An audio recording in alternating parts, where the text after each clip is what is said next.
Sir, आज मैं इस सदन में ये मांग रखता हूं कि जैसे इंडियन वोटर के पास राइट टू इलेक्ट है, वैसे ही राइट टू रिकॉल भी होना चाहिए। अगर देश का मतदाता अपने नेताओं को हायर कर सकता है तो वो नेताओं को फायर करने की शक्ति भी उसे मिलनी चाहिए। Sir, right to recall is a mechanism that empowers the voters to de elect a neta representative before the tenure ends if he fails to discharge his or her duty. Sir, हम MP MLA चुनते हैं, उसके बाद अगर वो काम ना करे, अपने वादे भूल जाए, जनता से दूर हो जाए, तो 5 साल तक इंतजार करने के अलावा जनता के पास कोई ताकत नहीं है। कोई इंटरिम प्रोविजन नहीं, कोई अकाउंटेबिलिटी नहीं, कोई परफॉर्मेंस रिव्यू नहीं, कोई करेक्टिव ऑप्शन नहीं। चुनाव से पहले नेता जनता के पीछे और चुनाव के बाद जनता नेता के पीछे। और सर, 5 साल is too long a period in this day and age. अगर एक गलत फैसला गलत नेता को चुनने का लिया तो लाखों लोगों का भविष्य अंधकार में जाता है और पूरा क्षेत्र पीछे जाता है। Sir, we can trust our voters to elect.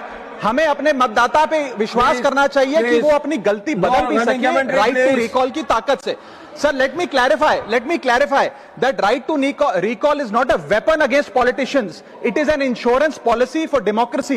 और भारत के संविधान में जब आप राष्ट्रपति को इंपीच कर सकते हैं टेन्योर के दौरान, उपराष्ट्रपति को हटाने का प्रावधान है, जजों को इंपीच करने के लिए प्रोसेस लेट डाउन है, यहां तक कि रूलिंग गवर्नमेंट के खिलाफ नो कॉन्फिडेंस मोशन लाकर आप सरकार बर्खास्त कर सकते हैं। तो एमपी एमएलए अगर आपका नॉन परफॉर्मिंग है तो उसको हटाने के लिए क्यों नहीं राइट टू रिकॉल मतदाता को देना चाहिए।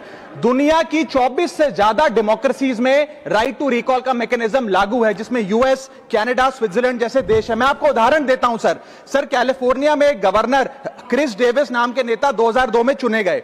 उनके कार्यकाल में मैसिव पावर कट हुए, एनर्जी क्राइसिस हुआ, बजट की मिसमैनेजमेंट और गन शूटिंग की वारदातें हुई। उसके चलते 1.3 मिलियन कंस्टिट्यूएंट्स ने एक पिटीशन साइन करके दी कि इन्हें रिकॉल किया जाए। वहां के चुनाव आयोग ने रिकॉल वोट कराया 7 अक्टूबर 2003 को और 55% मतदाताओं ने वोट किया कि इस नेता को बर्खास्त किया जाए। ग्रे डेविस को हटाया गया और आर्नल्ड श्वार्ज़नेगर को वहां पे गवर्नर बनाया गया। सर, मैं बता दूं कि हिंदुस्तान में भी इसका प्रेसिडेंट है। कर्नाटक, मध्य प्रदेश, महाराष्ट्र और राजस्थान में रिकॉल मैकेनिज्म ग्राम पंचायत के स्तर पे लागू है और ग्राम सभा के लोग मतदाता वोट करके उन्हें वापस बुला सकते हैं। सर, लेकिन इसका मिसयूज ना हो, इसलिए हमें सेफगार्ड्स भी बनाने पड़ेंगे। एक थ्रेशोल्ड रखना चाहिए कि 35 से 40% मतदाता अगर साइन कर दे तभी राइट टू रिकॉल वोट करवाया जाए। नेता को 18 महीने के लिए परफॉर्मेंस पीरियड देना चाहिए, कूलिंग ऑफ पीरियड, जिसमें उसे ना हटाया जाए। स्पेसिफिक ग्राउंड्स फॉर रिमूवल होने चाहिए ताकि फ्रिवलेस ग्राउंड्स ना हो और रिकॉल कम से कम 50% वोटों के बाद हो। ऐसा होगा तो पार्टियां भी ऐसे लोगों को टिकटें देंगी जो परफॉर्मर्स हो, ना कि नॉन परफॉर्मिंग एसेट, और भारत की डेमोक्रेसी मैच्योर होगी, सिटीजन एम्पावरमेंट बढ़ेगा and recall will give the voter the power to fix that right now. Sir, R Girirajan ji.